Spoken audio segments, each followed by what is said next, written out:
Hello, everyone. Today we'll be conducting our webinar on environmental, social, and governance criteria in board counseling, a toolkit for success. Let's start by looking at what the learning objectives of this webinar are so you get a better idea of the topics we're going to be addressing one by one. So first of all, we're going to be looking at environmental, social, and governance in the governance of the board and what the evolving role of ESG criteria has been in corporate strategy and board decision making.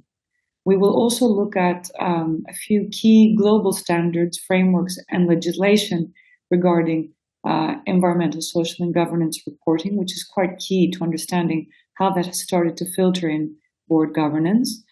Very helpful to address and use some paradigms, real-life paradigms.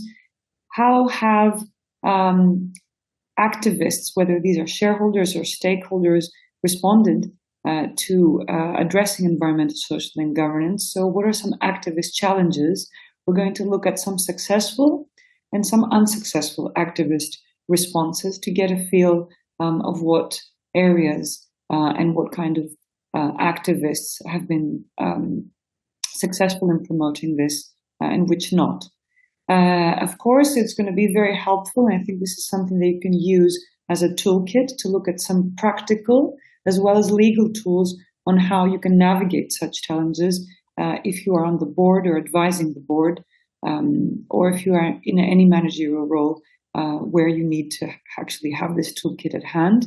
And finally, we're going to look at something a little bit more strategic in terms of risk assessment, by looking at corporate strategy risk assessment in an ESG context, and we will specifically address how to build a robust framework for risk management and look at some possible scenario planning, which I think you may already be familiar with, but this is something to use as a maybe point-by-point way to address ESG in particular.